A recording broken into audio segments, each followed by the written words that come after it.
The first one is, what is the course like? What's the course like? Well, the whole structure of the course, there's 3 parts of the course, okay? Part 1 is your theory, and you have to answer 100 theory questions based across 4 different areas of driving, teaching and legislation.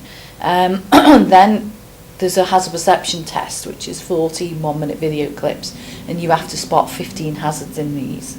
You have to score quite high in both of those tests. And once you've passed the both parts, you can then go on to your part 2. Now you can train for part 2 whilst you're taking part 1, but it's either way, whichever's best for you. Now part 2 is your own driving is tested on this one to quite a high standard. You're driving for an hour, sometimes a bit more, and you can only get 6 faults at today's count anyway in your test. And if you pass part 2, you can then go on to part 3. Part 3 is your teaching ability, okay? And that is where I would say to you to invest your time, effort and money into the part 3. Because part 1 is your knowledge. Well, you can already drive, so you must have a bit of knowledge on the roads.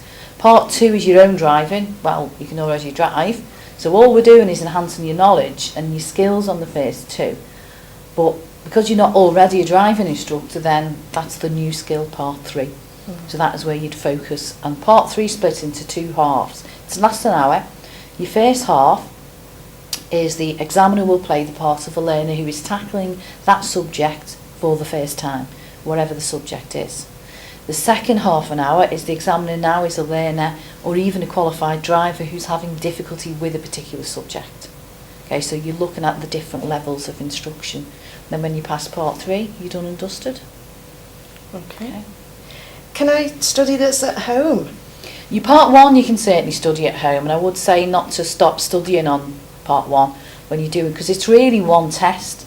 Because if you take part 1 for example and you just get the question bank and you learn the questions by rote and you go off and pass your part 1 and you pass your part 2, your knowledge is really tested then on part 3, okay? Because the examiner will ask you excuse me, the examiner will ask you an occasional question, and if you've just rote learned the questions for part 1 you won't know the answer, and then you just start on a spiral down to a part 3 fail then.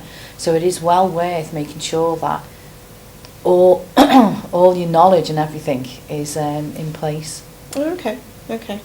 And I'm still working at the moment. Can I do this at the same, train for being an instructor? Yeah, without a doubt. What we try and do is fit the training in around what you need, okay?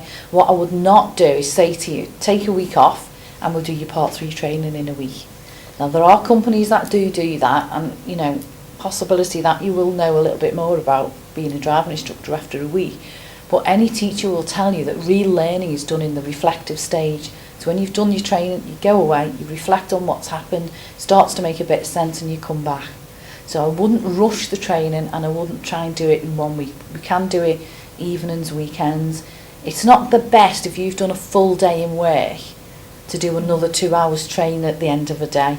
It's not the ideal, so it'd be weekends possibly for yourself, but it can be done.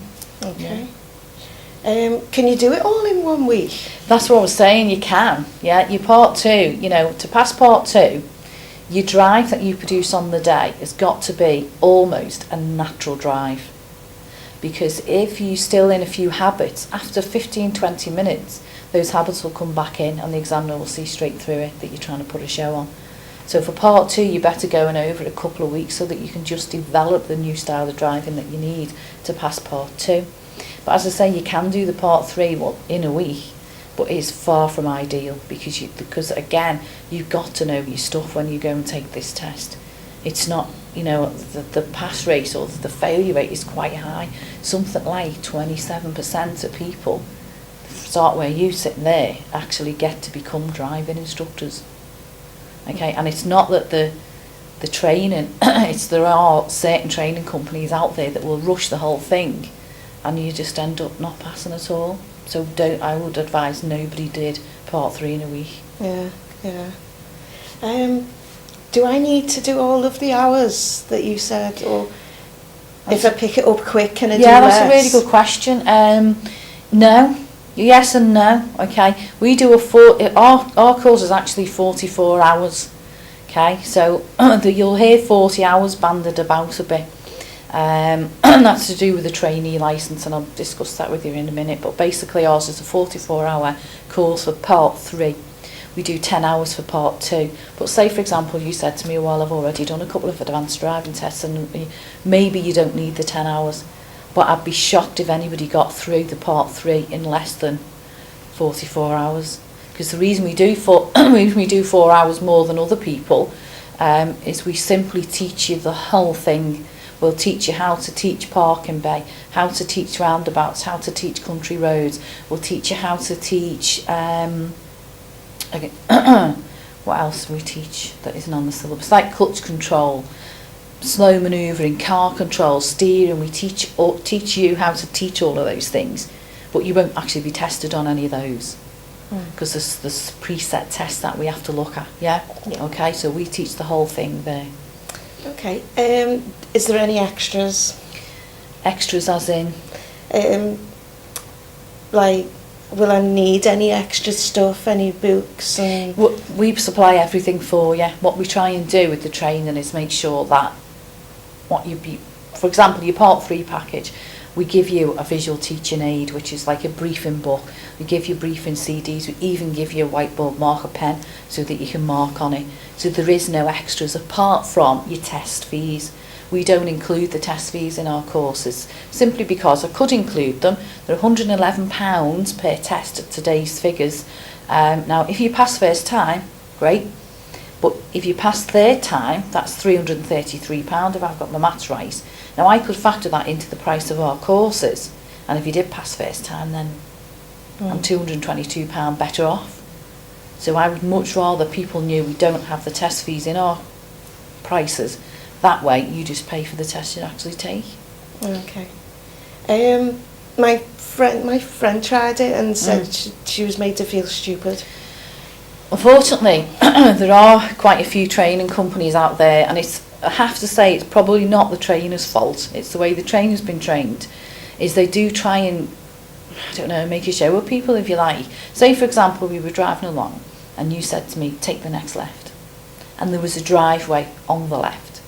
Now, some trainers will literally drive up that driveway and sit there and go, oh, is this where you live? And then you get to feel stupid then. I would say, now, just pull in, Barbara, a second. Had you said that to an examiner or a learner, they might think you mean that driveway. And I could actually go up the driveway, so discuss it with you. And then I would say, well, you know, what we should say is take the next road on the left. So then that way, I'm still getting the training across without you feeling stupid. Because once people start to feel stupid, then they close down and you don't function as well as you could. Yeah, that'd make me feel better.